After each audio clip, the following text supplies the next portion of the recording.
ಎಲ್ಲರಿಗೂ ನಮಸ್ಕಾರ. Amitha's kitchen and life ಸ್ಟೈಲ್ಗೆ ಸ್ವಾಗತ.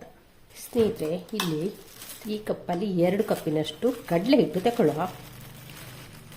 ಒಂದು ಕಪ್ ಹಾಕ್ತಾ ಇದ್ದೇನೆ. ಹಾಕಿ ಇನ್ನೊಂದು ಕಪ್ ತಗೊಳ್ಳುವ.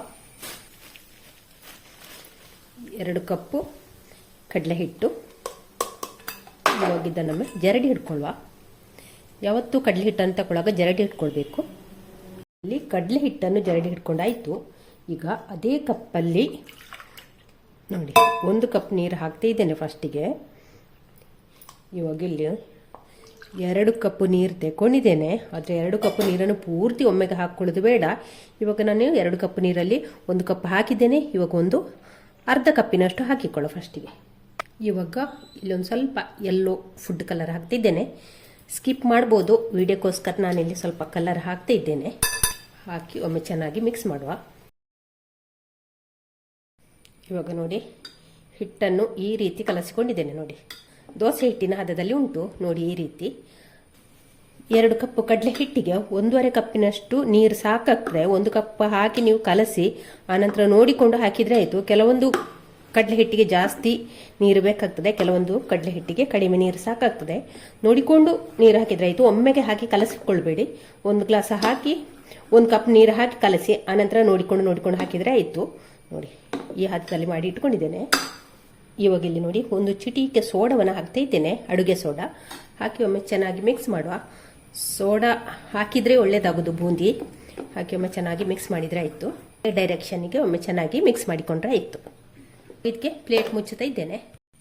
ಇವಾಗ ಇಲ್ಲಿ ಒಂದು ಸ್ಟೀಲ್ನ ಕಡಾಯಿ ತಗೊಂಡಿದ್ದೇನೆ. ಅದಕ್ಕೆ ಈಗ 1.5 ಕಪ್ಪಿನಷ್ಟು ಸಕ್ಕರೆ ಹಾಕಿಕೊಳ್ಬೇಕು. ಈಗ ಇಲ್ಲಿ ನೋಡಿ, ಫಸ್ಟಿಗೆ 1 ಕಪ್ಪಿನಷ್ಟು ಸಕ್ಕರೆ ಹಾಕ್ತಾ ಇದ್ದೇನೆ. ಇವಾಗ ಇಲ್ಲಿ ಅರ್ಧ ಕಪ್ಪಿನಷ್ಟು ಸಕ್ಕರೆಯನ್ನು ಹಾಕಿದೆ. ಈಗ 2 ಕಪ್ಪು ಕಡಲೆ ಹಿಟ್ಟಿಗೆ ನಾವಿಲ್ಲಿ 1.5 ಕಪ್ಪಿನಷ್ಟು ಸಕ್ಕರೆಯನ್ನು ಬಳಸಬೇಕು. ಇವಾಗ ಇದಕ್ಕೆ ಸಕ್ಕರೆ ಮುಳುಗುವಷ್ಟು ಮಾತ್ರ ನೀರು ಹಾಕುವ. ಅಳತೇನಿಲ್ಲ, ಸಕ್ಕರೆ ಮುಳುಗುವಷ್ಟು ಮಾತ್ರ ಸಾಕು. ಇವಾಗ ಇಲ್ಲಿ ಸ್ಟವ್ ಉರಿಸಿಕೊಳ್ಳುವ. ಸಕ್ಕರೆಯನ್ನು ಕರಗಿಸಿಕೊಳ್ಳುವ. ಸಕ್ಕರೆಯನ್ನು ಅಂಟು ಪಾಕ ಆದರೆ ಆಯಿತು. ಒಂದೇಳೆ ಪಾಕ ಅಂತ ಹೇಳ್ತೇವಲ್ಲ, ಮುಟ್ಟುವಾಗ ಅಂಟಾಗ್ತದಲ್ಲ, ಆ ರೀತಿಯನ್ನು ಇದನ್ನೊಮ್ಮೆ ಮಾಡಿಕೊಂಡ್ರೆ ಆಯಿತು. ಇಲ್ಲಿ 2 ಲವಂಗ ಮತ್ತು ಏಲಕ್ಕಿ ಪೌಡ್ರನ್ನು ಇದಕ್ಕೆ ಹಾಕ್ತಾ ಇದ್ದೇನೆ. ಹಾಕಿ ಒಂದು ಚೆನ್ನಾಗಿ ಮಿಕ್ಸ್ ಮಾಡುವ. ಸಕ್ಕರೆ ಪಾಕ ಅಂಟು ಪಾಕ ಆಗಿದೆ. ಜಾಸ್ತಿ ಪಾಕ ಮಾಡಲಿಕ್ಕಿಲ್ಲ, ಸ್ವಲ್ಪ ನೋಡಿ. ಹೀಗೆ ಅಂಟುವಾಗ ಹೀಗೆ ಈ ರೀತಿ ಬರಬೇಕು ನೋಡಿ. ಹೀಗೆ ಒಂದೇಳೆ ಪಾಕ ಅಂತ ಹೇಳ್ತೇವಲ್ಲ, ಆ ರೀತಿ ಆದರೆ ಸಾಕು. ಇದನ್ನು ಇವಾಗ ಮುಚ್ಚಿಡುವ. ಹಾಗೆ ಸ್ಟವ್ ಕೂಡ ಆಫ್ ಮಾಡುವ. ಇವಾಗ ಇಲ್ಲೊಂದು ಕಡಾಯಿಗೆ ಎಣ್ಣೆ ಹಾಕಿ ಕಾಯಲಿಕ್ಕೆ ಇಟ್ಟಿದ್ದೇನೆ. ಎಣ್ಣೆ ಚೆನ್ನಾಗಿ ಕಾಯಬೇಕು. ಎಣ್ಣೆ ಚೆನ್ನಾಗಿ ಕಾದಿದೆ. ಆ ಹೊತ್ತಿಗೆ ನಾವೀಗ ನೋಡಿ, ಅನ್ನದ ಸೌಟಿ ಎಲ್ಲರ ಹತ್ರ ಉಂಟಲ್ಲ, ಬೂಂದಿ ಹಾಕುವ ಸೌಟಿ ಇಲ್ಲದಿದ್ರು ಈ ಥರದ ಅನ್ನದ ಸೌಟಿ ಎಲ್ಲರ ಹತ್ರ ಉಂಟಲ್ಲ, ಇದಕ್ಕೀಗ ನಾವು ನೋಡಿ ಸೌಟಲ್ಲಿ 1 ಸೌಟಿನಷ್ಟು ಕಡಲೆ ಹಿಟ್ಟನ್ನು ತಗೊಂಡಿದ್ದೇನೆ. ಅದನ್ನೀಗ ಇದಕ್ಕೆ ಹಾಕಿಕೊಳ್ಬೇಕು. ನೋಡಿ, ಹೀಗೆ ಹಾಕಿ ಹೀಗೆ ಟ್ಯಾಪ್ ಮಾಡಬೇಕು.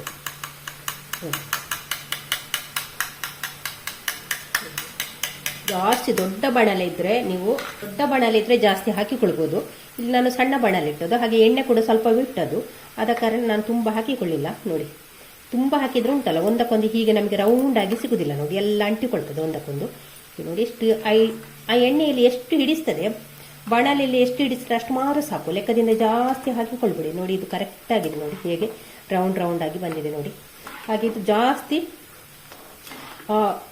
ಕ್ರಿಸ್ಪಿ ಮಾಡಲಿಕ್ಕೆ ಸಹ ಇಲ್ಲ, ಹದ ಮಾಡಿಕೊಂಡ್ರೆ ಆಯಿತು. ನೋಡಿ, ಇದರ ನೋಡಿ ನೊರೆಲ್ಲ ನಿಂತಿದೆ. ಆ ಹೊತ್ತಿಗೆ ತೆಗೆದ್ರೆ ಆಯ್ತು. ನೋಡಿ, ನಮಗೆ ಅಂದಾಜು ಆಗ್ತದೆ ಯಾವ ಹೊತ್ತಿಗೆ ತೆಗಿಬೇಕು ಅಂತ. ನೋಡಿ, ನೊರೆ ಎಲ್ಲ ನಿಂತಿದೆಲ್ಲ, ಆ ಹೊತ್ತಿಗೆ ಇದನ್ನು ತೆಗೆದ್ರೆ ಆಯಿತು. ಜಾಸ್ತಿ ಕ್ರಿಸ್ಪಿ ಮಾಡಲಿಕ್ಕಿಲ್ಲ. ನೋಡಿ, ಈ ಸೌಂಡ್ ಎಲ್ಲ ನಿಲ್ಲುವ ಹೊತ್ತಿಗೆ ನಾವು ಇದನ್ನು ತೆಗೆದ್ರೆ ಆಯ್ತು. ನೋಡಿ,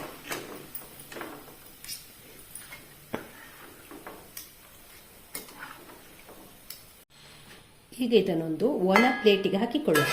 ನೋಡಿ, ಸಲ ಹಾಕಿದ ನಂತರ ಉಂಟಲ್ಲ, ಈ ಸೌಟನ್ನು ನಾವು ಈ ತೂತನ್ನು ಪೂರ ಕ್ಲಿಯರ್ ಮಾಡಿಕೊಳ್ಬೇಕು. ನೋಡಿ, ಎಲ್ಲ ಅಂಟಿಕೊಂಡಿದ್ದ ಹಿಟ್ಟನ್ನೆಲ್ಲ ಬಿಡಿಸಿಕೊಳ್ಬೇಕು.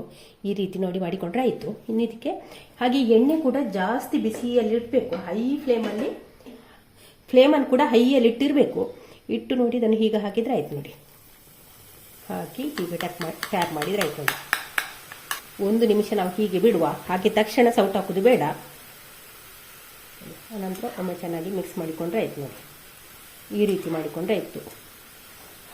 ಇವಾಗ ನೋಡಿ, ಇದರ ಶಬ್ದ ಎಲ್ಲ ನಿಂತಿದೆ, ನೊರೆ ಬರೋದೆಲ್ಲ ನಿಂತಿದೆ. ಈ ಹೊತ್ತಿಗೆ ನಾವು ಇದನ್ನು ತೆಗೆಯುವ. ಇದೇ ರೀತಿ ಎಲ್ಲ ಬೂಂದಿಗಳನ್ನು ನಾವು ಮಾಡಿಕೊಂಡ್ರೆ ಆಯಿತು. ನೋಡಿ ಬೂಂದಿಗಳನ್ನೆಲ್ಲ ಫ್ರೈ ಮಾಡಿಕೊಂಡು ಆಯಿತು. ನೋಡಿ ರೌಂಡ್ ರೌಂಡ್ ರೌಂಡ್ ಆಗಿ ಬಂದಿದೆ. ಇನ್ನಿದನ್ನು ನಾವಿಲ್ಲಿ ಸಕ್ಕರೆಯನ್ನು ಪಾಕ ಮಾಡಿ ಇಟ್ಟುಕೊಂಡಿದ್ದೇವೆ, ಅಂದರೆ ಗಟ್ಟಿ ಪಾಕ, ನೂಲು ಪಾಕ ಮಾಡಿ ಇಟ್ಟುಕೊಂಡಿದ್ದೇವೆ. ಇದನ್ನೀಗ ನಾವು ಈ ಪಾಕಕ್ಕೆ ಹಾಕಿಕೊಳ್ಳ. ಹಾಕಿ ಒಮ್ಮೆ ಚೆನ್ನಾಗಿ ಮಿಕ್ಸ್ ಮಾಡ. ಎಲ್ಲವೂ ಕೂಡ ಈ ಪಾಕ ಎಳ್ಕೊಳ್ಬೇಕು. ಎಲ್ಲ ಬೂಂದಿ ಕಾಳು ಕೂಡ ಪಾಕ ಚೆನ್ನಾಗಿ ಹೀರಿಕೊಳ್ಬೇಕು. ಹಾಗೆ ಒಂದು 2 ನಿಮಿಷ ಆದರೂ ಚೆನ್ನಾಗಿ ಇದನ್ನೊಮ್ಮೆ ಮಿಕ್ಸ್ ಮಾಡುವ.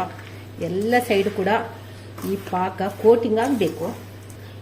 ಸ್ನೇಹಿತರೆ, ಇನ್ನು ಹಬ್ಬಗಳ ಸರಮಾಲೆಯ ಶುರುವಾಯಿತಲ್ಲ, ನೀವು ಇದನ್ನು ವರಮಹಾಲಕ್ಷ್ಮಿ ಹಬ್ಬಕ್ಕೆ ಮಾಡಿಕೊಳ್ಬೋದು. ಅರಿಶಿಣ ಕುಂಕುಮಕ್ಕೆಲ್ಲ ಕರೆಯುವಾಗ ಉಂಟಲ್ಲ, ಆ ಹೊತ್ತಿಗೆ ನೀವು ಇದನ್ನು ಪ್ರಸಾದದ ರೂಪದಲ್ಲಿ ಕೊಡಬಹುದು. ನೋಡಿ ಎಷ್ಟು ಸುಲಭವಾಗಿ ಮಾಡಿಕೊಳ್ಬೋದು. ಹಾಗೆ ಎಷ್ಟು ಸ್ವಲ್ಪ ಕಡಿಮೆ ಕ್ವಾಂಟಿಟಿಯಲ್ಲಿ ನೋಡಿ ಎಷ್ಟು ಬೂಂದಿ ಕಾಳು ಆಯಿತು ನೋಡಿ. ನಮಗೆ ಹಬ್ಬದಲ್ಲಿ ಫ್ರೈ ಮಾಡಿದಂಥ ಒಣ ದ್ರಾಕ್ಷಿಯನ್ನು ಕೂಡ ಹಾಕ್ತಾ ಇದ್ದೇನೆ. ಯಾವುದೇ ಡ್ರೈ ಫ್ರೂಟ್ಸನ್ನು ಹಾಕಿಕೊಳ್ಬೋದು. ಗೇರು ಬೀಜ, ಬಾದಾಮಿ ಯಾವುದನ್ನು ಕೂಡ ಕಟ್ ಮಾಡಿ ಹಾಕಿಕೊಳ್ಬೋದು. ಒಮ್ಮೆ ಚೆನ್ನಾಗಿ ಇದನ್ನು ಮಿಕ್ಸ್ ಮಾಡುವ. ನೀವು ಬೂಂದಿ ಕಾಳನ್ನು ಉಂಟಲ್ಲ 1/4 ಗಂಟೆಗೊಮ್ಮೆ ಚೆನ್ನಾಗಿ ತಿರುಗಿಸ್ತಾನೆ ಇರಬೇಕು. ಇದನ್ನೊಂದು 6 ಗಂಟೆ ಹೀಗೆ ನಾವು ನೆನೆಲಿಕ್ಕೆ. ಸ್ನೇಹಿತರೆ, ಈ ರೆಸಿಪಿ ನಿಮಗೆ ಇಷ್ಟ ಆಯ್ತಾ? ಹಾಗಾದರೆ ನೀವು ಕೂಡ ಒಂದ್ಸಲ ಟ್ರೈ ಮಾಡಿ ಆಯಿತಾ? ಹಬ್ಬಕ್ಕೆಲ್ಲ ಟ್ರೈ ಮಾಡಿ. ಹಾಗೆ ನಿಮ್ಮ ಫ್ಯಾಮಿಲಿ ಫ್ರೆಂಡ್ಸ್ಗಳಿಗೆಲ್ಲ ಶೇರ್ ಮಾಡಿ. ಚಾನಲ್ಗೆ ಯಾರಾದರೂ ಹೊಸಬ್ರು ಇದ್ದರೆ ಪ್ಲೀಸ್ ಸಬ್ಸ್ಕ್ರೈಬ್ ಮಾಡಿಕೊಂಡು ಚಾನಲನ್ನು ನೋಡಿ. ಸ್ನೇಹಿತರೆ, ನಾಳಿನ ಹೊಸ ಬ್ಲಾಗ್ ಅಥವಾ ರೆಸಿಪಿ ಸಿಗೋಣ. ಅಲ್ಲಿವರೆಗೆ ಟೇಕ್ ಕೇರ್. ಬಾಯ್ ಬಾಯ್.